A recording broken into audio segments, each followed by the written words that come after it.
சைதை துரைசாமியின் மகன் வெற்றி துரைசாமி உயிரிழந்த நிலையில் சென்னை ராஜகீழ்ப்பாக்கத்தில் உள்ள வீட்டில் சைதை துரைசாமியை நேரில் சந்தித்து நடிகர் ரஜினிகாந்த் ஆறுதல் கூறினார்.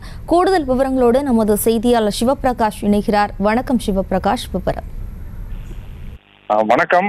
சைதை துரைசாமியின் மகன் சமீபத்தில் உயிரிழந்திருந்த சூழ்நிலையில் தற்போது நடிகர் ரஜினிகாந்த் ராஜகீழ்ப்பாக்கத்தில் இருக்கக்கூடிய சைதை துரைசாமி அவர்களது வீட்டிற்கு சென்று நேரில் அவருக்கு ஆறுதல் கூறியிருக்கிறார். சைதை துரைசாமி சென்னை மேயராக இருந்த போதிலிருந்தே நடிகர் ரஜினிகாந்திற்கும் அவருக்கும் நெருங்கிய நட்பாக இருந்து வந்தது. இந்நிலையில்தான் தற்போது சைதை துரைசாமி அவரது மகன் ட்ரெக்கிங் சென்ற இடத்தில் அவரது கார் ஆற்றுக்குள் பாய்ந்து விபத்து ஏற்பட்ட நிலையில் அவரது உடல் கிட்டத்தட்ட 2 வாரங்களுக்கு பிறகு கண்டுபிடிக்கப்பட்டிருந்தது. இந்நிலையில் நேற்று சென்னையில் அவரது உடலானது தகனம் செய்யப்பட்டிருந்தது. ஏற்கனவே நீரில் மூழ்கிய உடல் என்பதால் உடனடியாக சென்னை கொண்டு வரப்பட்ட கையோடு இறுதி சடங்குகள் நடைபெற்று அவரது உடலானது தகனம் செய்யப்பட்டது.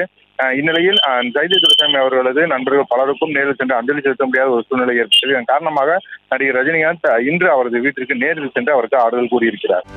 செய்திகளை உடனுக்குடனும் துல்லியமாகவும் தெரிந்து கொள்ள சப்ஸ்கிரைப் பண்ணுங்க.